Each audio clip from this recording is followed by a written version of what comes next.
Yes, my thoughts about the protest were exactly what you just said, that the protest will be dead on arrival. I, like a lot of people, worried that there was a possibility that that the protest could spiral into something else, and lead to a full-blown anarchy.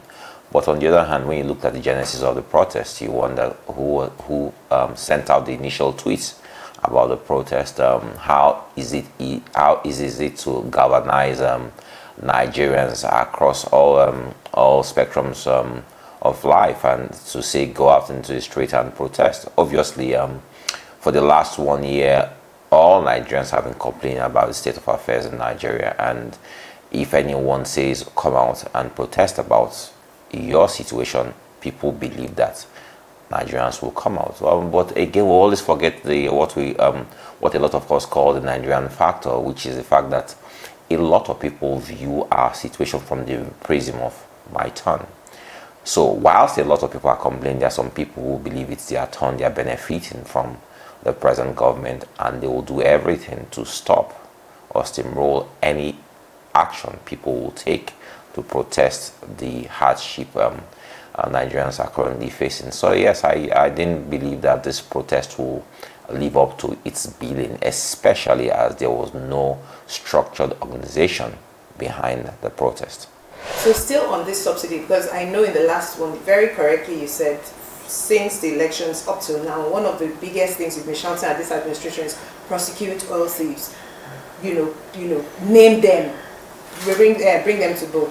When the End Bad Governance protesters were, it was one of the things they said as well. Prosecute Mele Kyari, because you cannot ask him to add. He was one of the people who were in the previous administration. You are still keeping a man on, and it's not helping the Nigerian people. Remove him and find all the other people who are associated with him. That's one. Two, Dangote. I was hoping to hear your thoughts on the Dangote issue. When just a day before the protesters, went on, just before August 1st, this administration announced that Dangote and other people who are refining oil will now buy crude oil in Naira. And they said, oh, Dangote has even won. The protest hasn't started and he's already reaping the benefits of it. But I know you had different thoughts on that. I would like to hear your thoughts on it. Okay, first of all, what does removing Mele Kyari have to do with our problems in Nigeria?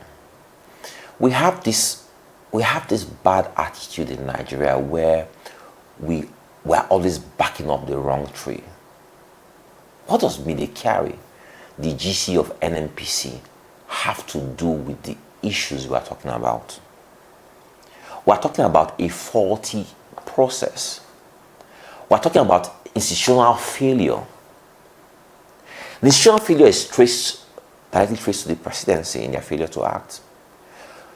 You remove Mele Kyari, you remove any GCO that comes there. And that's what we've done consistently. We change the GMD of NNPC like the way you change your housemaid. That is the mainstay of our economy. How do we have consistency in policies? I can bet you that if you know what happened, that on a daily basis, that probably the GC of NNPC spends more time in presidential villa than he spends in his office. Because it's a very, very political office. He cannot do his job. So I'm not one of those who will start saying, oh, remove the GCO and that will solve the problems of Nigeria. That's what now makes the protest political, especially when there was a problem before the protest between NNPC and Dangote. Now let me respond to about what you said, Dangote. Dangote is parasitic in the way he conducts his business. He's one of those people who I believe has, to a large extent, destroyed the Nigerian economy. Nigeria can support 100,000 Dangotes. What Nigeria has done is to always propel one Dangote. It takes advantage of every process, every waiver. Take most developed nations, and when you speak about the richest people in the world, Jeff Bezos, Bill Gates, Warren Buffett. When you speak about the richest people in the world, the next thing you speak about is their welfare schemes, what they are doing for the people.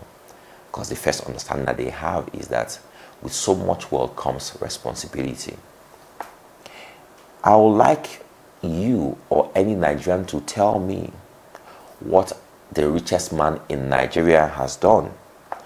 I would like to see the university that Dangote has taken and said, I'm building a model university, a model secondary school, a model hospital. Several months ago, Nigerian government was begging Dangote, our economy is dying. Price of cement has gone up. Reduce the price of cement. He and Boa were seen as a duopoly. But for a long time, Dangote was the biggest cement producer in Nigeria. What did Dangote do? So Nigerians don't have an understanding of what really goes on with all of these things. So they believe that let's protect Dangote, Dangote. It's not protect Dangote. If I wanted to start a refinery today, will I have the protection of Nigerian government to say, oh, you have to give me feedstock? Before I take the decision to start a refinery, I have to think about my feedstock. I have to buy my feedstock the way other people are buying their feedstock. He didn't take that into consideration. We fail to assess or understand the implications of some of the things we ask for. Tell me, what has Dangote contributed to the Nigerian economy other than profiting from the Nigerian economy?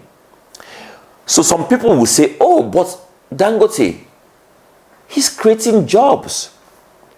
I would like you, or I'll challenge Dangote to publish his human resource or his payroll or publish his staff strength and let Nigerians assess the number of Indians who are there and number of Nigerians, number of Indians in management and number of Nigerians in management. So you can understand if Dangote does anything to really benefit Nigerians. Price of Dangote sugar gone up? Yes. Salt? Yes. Spaghetti? Yes.